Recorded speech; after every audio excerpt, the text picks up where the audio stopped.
Hello, this is Chicago Pops. This is the beginning of a series of guides for new players and new hunters to the World of Warcraft. We start here at the beginning from our realm selection page. There are a number of choices here. There are two basic realm types, PvP and PvE. The first realm type is PvE, and in a PvE setting, you cannot be attacked by a member of the opposing faction unless you choose to flag yourself for PvP, or certain situations such as world objectives. There are zones that are dedicated to PvP, etc. On the other hand, on a PvP realm, you can be attacked almost any time by a member of the opposing faction, except in your capital and in your starting zones.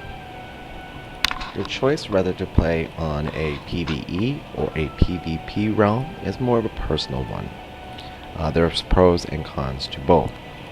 On a PvE realm, you're going to find that it's quicker and easier to level because you're not going to have to worry about high-level characters ganking you or killing you out of nowhere. You're not going to have to fight over quest areas or resource nodes. On the other hand, I find it a little bit on the dull side. You're only fighting computer-controlled characters, which are not as fun as other players, and you can't shoo away opposing members from entering your zones and collecting the nodes that you're trying to collect. A PvP server is a little bit slower to level because you have to constantly worry about being attacked by higher level characters or groups of enemies, and it's a little bit more difficult to gather necessary resources as you always have to worry about being attacked while you're gathering your herbs or your minerals or killing beasts or whatever.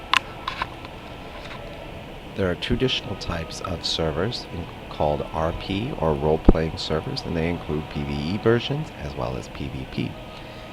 In most cases, I notice there's not a lot of role-playing going on in either.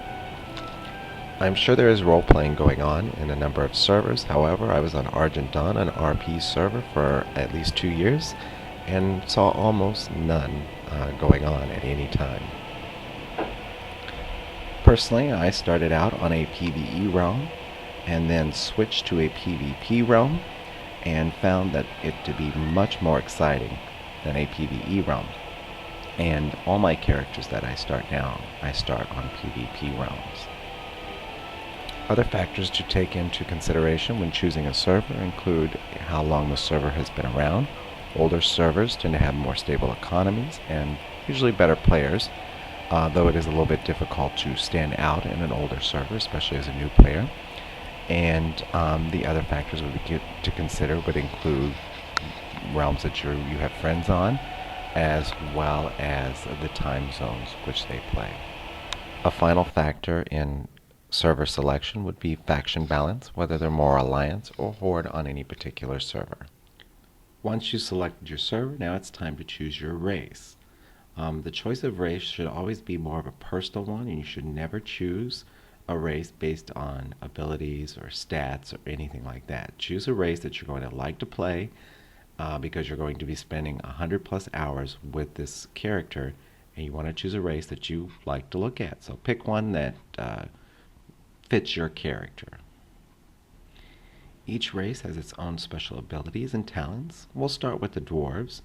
The dwarves are able to activate a talent called Stone Form, which removes bleed, poison, and disease effects, plus grants extra armor. They also have a better chance to earn crits with guns, and are less likely to be hit by frost spells. Night Owls have a special active ability called Shadow Meld, which is a stealth where they cannot be seen or attacked unless they move or perform some action. They also are less likely to be hit by melee and ranged attacks, as well as nature spells. The Draenei have a special ability called Gift of the Narrow, which is a heal over time, which heals themselves or a friendly unit for an amount over time. They also have the ability to increase the chance that their allies will hit their targets, as well as a reduction in the chance to be hit with shadow spells. Orcs have a active ability called Blood Fury, which increases the amount of damage they cause for a short period of time. Also, their pets cause 5% more damage, which is very nice for hunters, and the duration of stun effects are shorter for orcs.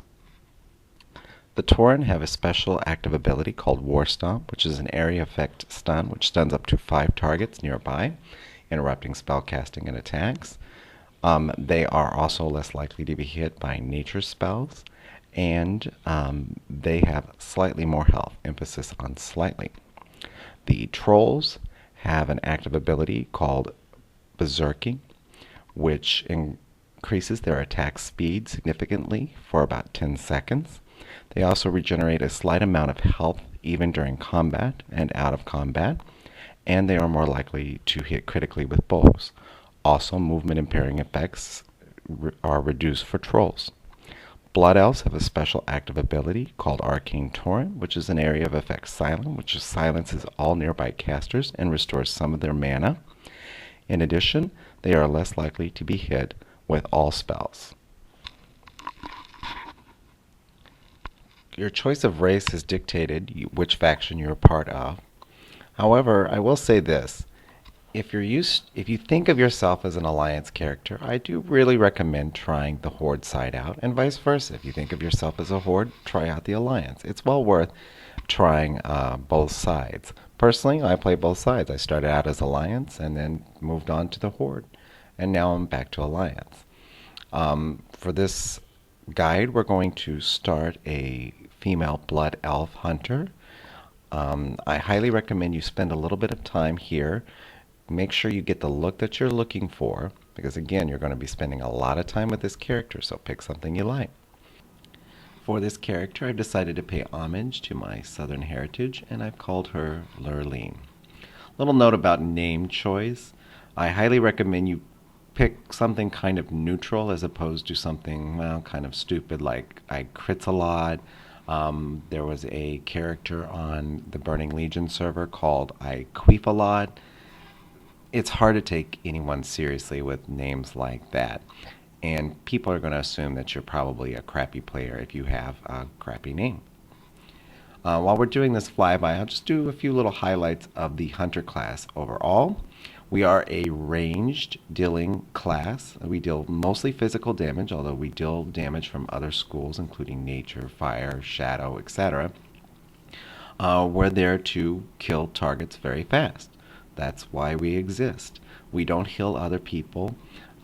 We can't tank. We also have pets, which we use to keep enemies at bay as well as cause additional damage. And we can provide some crowd control with traps and additional damage with traps as well. One of the downsides of being a hunter is, well, there are lots of hunters. And unfortunately, many of them are bad. So we generally have a very bad reputation. If you're going to be a hunter, you need to have a thick skin and get used to being blamed on many things. Even experienced hunters will cause accidents with their pets, and inexperienced hunters will often kill entire raids and parties through misuse of their pets. Okay, for the next installment, we're going to go through the first 10 levels of hunter training, so stay tuned. Thanks for joining.